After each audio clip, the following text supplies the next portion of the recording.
साथ के चरणों में मेरा कोटि कोटि वंदन प्रणाम।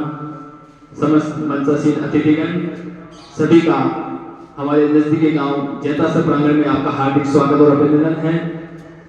मैं आज बहुत अपने आप को गौरवान्वित महसूस कर रहा हूँ।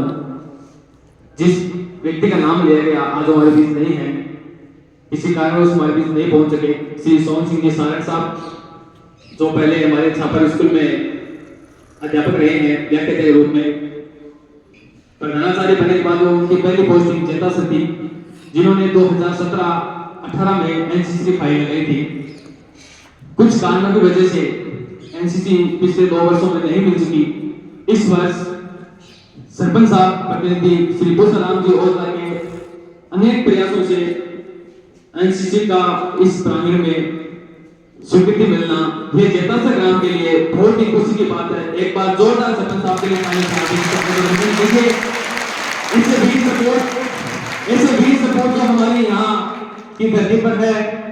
एक इनके लिए मैं एक शब्द कहना चाहूंगा कि जननी जने तो ऐसा जने, जननी जने तो ऐसा जने के दाता के सूर, जननी जने तो ऐसा जने के दाता के सूर, नितोरी जे पांडरी मति गमाजे नूर।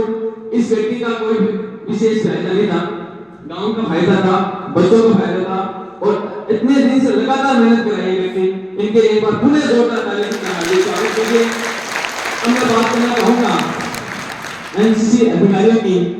सूबेदार जी मेरे पास बैठे हैं। एक आपको मैं सामने कह देता हूँ, खुलकर मन से बात करता हूँ। जैतासर की फाइल लगी हुई थी, साहब का छापा लाना था, घर पर बैठे थे। साहब बोले कि कृष्ण यार जैतासर का है। मैं साहब और भी साहब आसानी है देखो, मेरे को 2-3 किलोमीटर साहब क्यों होगा जाता है। मैं साहब सारी है कि यार ग्रामीण क्षेत्र है। मैं साहब तो कहीं का साहब पास से नहीं, साहब बोले पास। इस व्यक्ति के लिए बहुत जोरदार स्वागत कीजिए। ये सूबेदार साहब है, जिन्होंने इस गांव को, इस गांव के बच्चों का भविष्य देखा, आपके बारे में सोचा, तुरंत फाइल पास कर दी। बैठे बैठे बोले यार मेरे को जैतासर जाना तो पड़ेगा, देखना तो पड़ेगा, विजिट करना पड़ेगा। जैतासर देखने से पहले इस विद्यालय को एनसीसी की स्वीकृति दी थी। वो हमारे से हमारे बीच आज मौजूद बैठा है। ऐसे बीच सपोर्टों का मेरा कोटि कोटि वंदन है। दोनों मेंबर हमारे पास बैठे हैं। यही वो व्यक्ति है जिन्होंने इस विद्यालय को एनसीसी स्वीकृति दिलाने में अपनी अहम भूमिका निभाई। मैं तो एक बीच की कड़ी था, छोटा सा एक शख्स था कि जैतासर मेरा नजदीकी गांव है और एनसीसी खुलनी चाहिए। सबसे ज्यादा प्रयास रहा तो आपके सरपंच प्रतिनिधि श्री भूषण जी ओझला का। सबसे महत्वपूर्ण बात आपको बताता हूँ, चूरू जिला एक बटालियन मुख्यालय है जो फौज के द्वारा संचालित है। उसका एक एरिया है, लगभग 250 किलोमीटर का एरिया है, जिसमें झुंझुनू, नागौर, डीडवाना और अपना चूरू, ये 4 जिले आते हैं।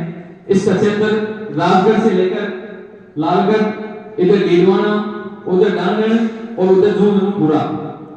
उसमें ग्रामीण क्षेत्र की पहली स्कूल है जिसमें एनसीसी संचालित हो रही है। ये हमारे लिए बहुत खुशी की बात है। हमने पिछली बार एक रामसर बेरवाले गांव है, उसमें एनसीसी बोली है और ये दूसरी एनसीसी बोल रहे हैं। पहली स्कूल जिसमें 100 सीट स्वीकृत हुई है। 100 सीट स्वीकृत होने का मतलब है एक साथ 100 बच्चों को फायदा मिलेगा। अन्य स्कूलों में 50 वैकेंसी है। यही ग्रामीण क्षेत्र की पहली स्कूल है जिसमें 100 सीट स्वीकृत हुई है। ये अपने जैतासर ग्राम के लिए बहुत खुशी की बात है। फायदे की बात सरपंच साहब बता रहे थे। एनसीसी के अनेक फायदे हैं। एनसीसी के अलावा कैडेट बेरोजगार नहीं रहता है, उसमें एकता और अनुशासन की भावना जागृत होती है। आपके जैतासर के गांव की बात करता हूं, पवन ने एनसीसी सर्टिफिकेट किया हुआ है, जो आज भारतीय सेना में अपनी सेवाएं दे रहे हैं। हाल ही में भी चयन में है राजू राम मंडा, वो मेरा जूनियर राव है, सुजानगढ़ कॉलेज से एनसीसी किया हुआ है, जिसका आर्मी में सिलेक्शन हुआ है एनसीसी वजह से ही है। ऐसे अनेक युवा हमारे जैतासर के हैं जिसका एनसीसी के द्वारा भारतीय सेना में चयन हुआ है। कुछ का नहीं भी हुआ है, किन्हीं कारणों की वजह से नहीं होता है, लेकिन प्रयास और फायदे इससे बहुत है। ये आप जैतासर गांव के लिए बहुत खुशी की बात है। मैं साहब का पुनः धन्यवाद करना चाहूंगा कि मेरे निवेदन पर आपके क्षेत्र में और इनको लगा उचित नियमों, उचित मार्गदर्शन के इन्होंने जैतासर गांव का सिलेक्ट किया। इनका पुनः मेरी तरफ से और जैतासर ग्रामवासियों की तरफ से बहुत बहुत धन्यवाद, बहुत बहुत आभार, बहुत बहुत धन्यवाद। सरपंच साहब का मैं पुनः आभार प्रकट करना चाहूंगा। कि ऐसे भी हमारे साथ मौजूद है, लंबे समय से प्रयास कर रहे हैं। सरपंच साहब का लगातार कांटेक्ट था। अगस्त में ही एनसीसी खुलने की संभावना थी, इसमें कुछ कारणों की वजह से फाइल रिजेक्ट हो गई। साहब और मैं जयपुर गए, मेरे साहब दोनों जयपुर गए, पर्सनल गाड़ी लेके गए। अशोक साहब जयपुर जाके वापस फाइल को चेक किया, चेक करके जो भी ऑब्जेक्शन था उसको हटाया। सरपंच साहब का निवेदन है साहब थोड़ा सा लेट होगा, बोले कोई दिक्कत नहीं। मैंने कहा साहब आप चिंता मत करो, फाइल आपके पास है। और ग्राम के इन्होंने सिर्फ जो भी कुछ किया है गांव के लिए किया है, इनके लिए मैं पुनः जोरदार धन्यवाद अर्पित करना चाहूंगा। इनका पुनः जोरदार तालियों से हार्दिक स्वागत कीजिए। हमारे इंग्लिश मीडियम से पढ़ा हूँ, विद्यालय का स्टाफ संयुक्त सर का मैं बहुत बहुत धन्यवाद देना चाहूंगा, जिन्होंने एनसीसी के लिए तुरंत हाँ कर दी और वो प्रभारी बन गए। धन्यवाद। जय माता, जय गोपाल, जय हिंद, जय भारत।